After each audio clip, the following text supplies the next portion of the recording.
Good morning, तपाईँहरूलाई स्वागत छ मिनाको ब्लगमा। फेरि पनि म अहिले चाहिँ गाउँतिर आएको छु। केही समय चाहिँ म गाउँतिर रहनेछु अनि तपाईँहरूले देख्न सक्नुहुनेछ बिहानीको सुन्दरता यति राम्रो छ कि यति मन लाग्दो। दिनहरू चाहिँ राम्रो छ, तपाईँहरूलाई देख्न सक्नुहुनेछ, तपाईँहरूले हेर्न सक्नुहुनेछ। अनि मैले चाहिँ ब्रसहरू गरेँ, ब्रसहरू घोट्न थालेँ अनि मन्जन चाहिँ उठ्न लागिसकेको छ। मलाई चाहिँ थाहै थिएन। घोट्दै घोट्दै बस्न थालेँ अनि मजाले घोटेँ अनि त्यसपछि मुखहरू धुन थालेँ। मुखहरू मजाले पखालेँ अनि मुखलाई मजाले पखालेर मेरो आँगनतिर चाहिँ अलिअलि फोहोर छ है। तपाईँले यो फोहोरलाई चाहिँ याद नगरिदिनु होला। त्यो फोहोर चाहिँ हामीलाई कुखुरालाई दिनुपर्ने भात रहेको छ अनि त्यो भात चाहिँ अहिले कुखुराले खान्छ है। अनि कस्तो फोहोरी भएर बसेको भन्नुहुन्छ होला। त्यो फोहोरी त होइन, हामीले अहिले कुखुरालाई दिनुपर्ने हुन्छ। अनि त्यो भातहरू चाहिँ हामीले यसरी राखेको छौँ। यस्तै हो साथीहरू, भिडियो बनाउँदा बनाउँदा लामो पनि हुनसक्छ, तपाईँहरूले हेरिदिनु होला। अनि अब मुखहरू धोएर, हात खुट्टा धोएर, सरसफाइ भएर, किनकि बिहान उठेर चाहिँ ब्रस चाहिँ मलाई चाहिँ गर्नुपर्छ, अरूलाई चाहिँ थाहा भएन। मलाई चाहिँ उठ्ने बित्तिकै गर्नुपर्छ। अनि यो सिराबीको फेस वास चलाउँछु अनि मोइस्चराइज पनि, सनब्लक पनि त्यसकै युज गरिरहेको छु। मैले चाहिँ फर्स्ट टाइम हो यो प्रोडक्टहरू चाहिँ युज गरेको, नभए त्यति साह्रो चाहिँ मैले यो क्रिमहरूलाई चाहिँ म युज गर्दिनँ। मलाई जस्तो आउँछ त्यस्तो सुट गर्ने हो है। अनि मेरो चाहिँ फेसहरू ड्राई छ कि ओइली छैन, अनि ड्राई भएको कारणले चाहिँ मैले ओइली नै लाउँछु।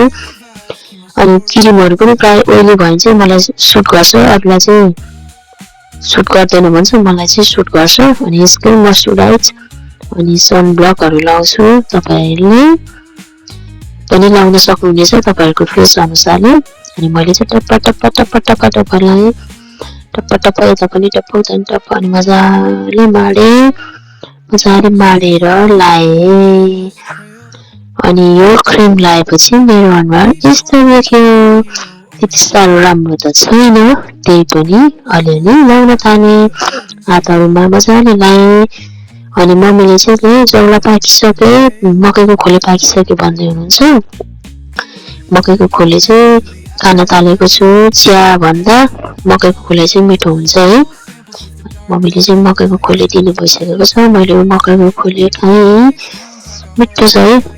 किनकि चिया चाहिँ अलिक खानु मन लाग्दैन, चिया खाएपछि भात खानु मन लाग्दैन। बरु मकैको खोलेहरू खायो भने चाहिँ 10 बजीसम्म ठिक हुन्छ। अनि मकैको खोले खाएँ। त्यसपछि खाएर सकेपछि लुगाहरू पट्याउन थालेँ, सरसामानहरू मिलाउनु पर्यो। मम्मीले नभ्याउनु भएको कामहरू चाहिँ मैले गर्न थालेको छु। लुगाहरू पनि कति छ, बुढाबुढीहरू त्यही त नि, लुगाहरू मिलाउनु हुन्न, भ्याउनु पनि हुन्न। अनि कहिले अब हामी आयो भने मात्रै हो। अब दुईटा बहिनीहरू चाहिँ उनीहरू विदेशमा भएको कारणले केही समय, केही वर्षको लागि उनीहरू आफ्नो परदेशी जीवनमा बिताउँदैछ। त्यही पनि म हुन्जेलसम्म चाहिँ म सामानहरू मिलाउने, सरसफाइ गर्ने, आउने जाने गरिरहेको छु।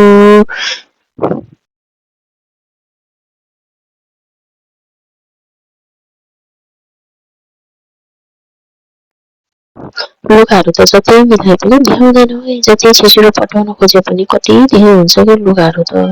त्यस्तै त नि, लुगाहरू कहिले भ्याउनु हुँदैन। मम्मी बुहारी गाह्रो छ। अनि लुगाहरू पठाएर सके। अन्तिममा चाहिँ मेरो चाहिँ यत्तिको सफा देखेको छ, किनकि अहिले यत्तिकै छ है। अनि त्यसपछि हामी बारीमा गएर मकै पुरी र कुल्फेलाई टिप्न थालेँ हामी आमा छोरी। अनि आमा छोरीले मकैको बोडीहरू, मकै पुरी, कुल्फे सबै टिपेर झोलामा हाल्दै हिँड्दै गफ गर्दै, अनि अब कहिले गफहरू गर्दै हिँड्दै, दुःख सुखको गफ चाहिँ आमा छोरीको बारीमा हुन्छ। अरू बेला त त्यो घरमा काम हुन्छ, भ्याइन्छ गफ गर्दै हिँड्दै। अनि मम्मी चाहिँ बाँदरले मकै खाएर केही छैन, यो बाँदरले चाहिँ कसरी तलाउने हो भन्दैछ।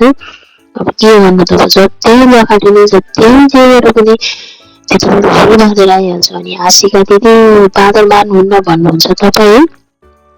अनि बाँदरले चाहिँ मकै खाएर केही छैन। अनि मम्मीले चाहिँ नि दुःख गरेको अनुसारले पाउने चाहिँ केही होइन, यो खाइदिएर सबै केही छैन भन्दै हुनुहुन्थ्यो।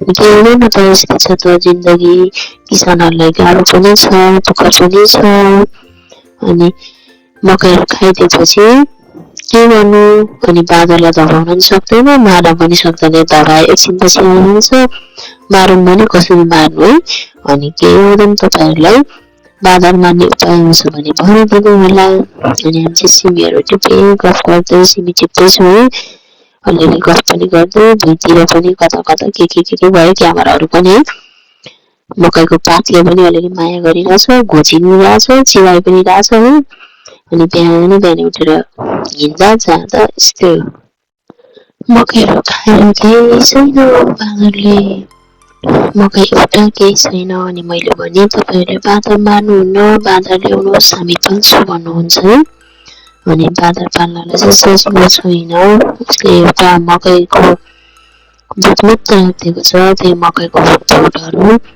बटुलेर हामी आमा छोरीले बारी बनाएको छौँ अनि मम्मीलाई पनि रिस उठ्छ नि त यत्रो दुःख गरेर लाएको चिज नपाउँदाखेरि चाहिँ किसानहरूलाई कस्तो चाहिँ हुन्छ भनेर तपाईँहरूलाई आफै थाहा छ भन्नु त रिसाउनु थाल्यो त तर हान्छु मैले अगाडि भेट्नु भएको भए भन्दै हुन्छ अनि भिडियोहरू बनाएर अलिअलि छोटो भिडियोहरू बनायो अनि मैले चाहिँ बुट लगाएको छु अनि म टाउकोमा पछुवा बाँधेको छु कम्मरमा सल बाँधेको छु अनि त्यति नगरे त मकैको पातले यति धेरै माया गर्छु कि फेरि मकैको पातले माया गर्न थालेपछि फुलिहाल्छ खुतारिन्छ यस्तै माया गर्छु भन्दै देखाएँ अनि मम्मी आउनुभयो यो मकै न मकै भन्दै हुनुहुन्छ के गर्नु त बाँदरले एउटै मकै राखेको छैन एउटै मकै केही छैन अनि अब घाँसको बारीहरू बन्यो अझै पनि कराउनु हुन्छ त्यो बाँदरलाई पाए पनि त म मान्छु भनिराख्नुमा चाहिँ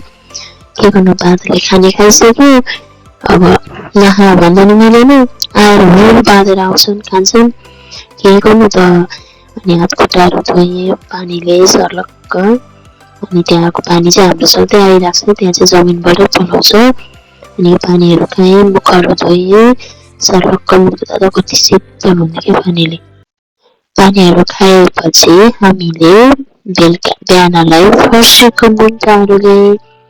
फर्सीको मुन्टा चाहिँ मम्मीले टिप्नु भएको थियो अनि कस्तो कलिलो छ कति मिठो छ आफ्नो बारीको तरकारी चाहिँ यसरी लिन पाउँदा चाहिँ राम्रो लाग्छ अनि मम्मीले चाहिँ अर्को शान्ति दिदी फर्सीको मुन्टा खानालाई भन्दै हुनुहुन्छ अनि उपर पनि छ त्यो बोडी चाहिँ झोलामा राखेको छ तपाईँहरू कहिले आउनुहुन्छ फर्सीको मुन्टा लिनलाई निता भाउजू पनि भन्दै हुनुहुन्छ अनि हामीले फर्सीको मुन्टा लिएर हिँड्यौँ अनि त्यसपछि गोठमा आइपुगेँ गोठमा आएर भैँसीहरूलाई घाँस दिएँ अनि मैले तपाईँहरूलाई हाम्रो गरेसबारीमा चाहिँ के फलेको छ भनेर देखाउँदैछु अनि पहिलो चाहिँ कागती छ है अनि मैले देखेको अनुसार सानो थियो 1-2 साल अगाडि अहिले त नि कागती फल्न थालिसकेको छ कति कागतीहरू फलेको छ कागती चाहिँ मजाले फलेको छैन कस्तो राम्रो ठुलो फलेको छ क्या कागती चाहिँ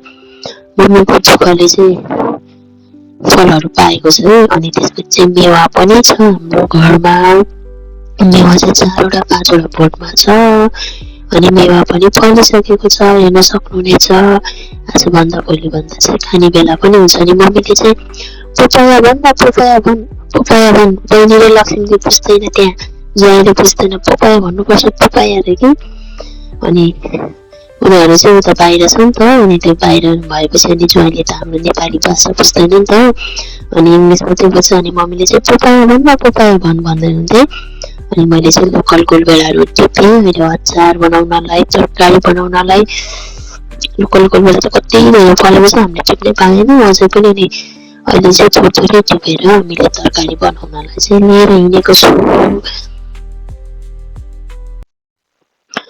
बारीहरूमा तरकारीहरू हेऱ्यो बस्यो रमाइलो लागेको छ है अनि गोलबेडाहरू पनि मजाले फलेको छ टिप्दै घुम्नुमा अनि त्यहाँ चाहिँ पर ठुलो मम्मी आउँदै हुनुहुन्छ ठुलोले अनि के भन्दैन चाहिँ छोरी बाख्रा त खाइदियो बाघले भन्थ्यो अनि बाघले चाहिँ बाख्रा खाएको छ गोठमा आएर बाघले बाख्राहरू खाइदिएपछि किनकि त्यो चाहिँ गाउँपालिकाले एउटा दिएको थियो अनि त्यो बाख्रा चाहिँ बाघहरूले खाइदिएको छ। अनि हाम्रो उतातिर त यतातिर चाहिँ बाघहरू आउँछ घरको आँगन आँगनमा बाँधिन्छ अनि पशुहरूलाई चाहिँ राम्रोसँग लाउनु पर्ने छ।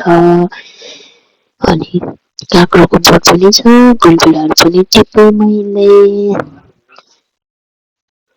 गुलबिडा चाहिँ किन्नु पर्दैन, गुलबिडा त बारीमै छ, लोकल लोकल गुलबिडा हुन्छ यतातिर, दामी छ गुलबिडा त।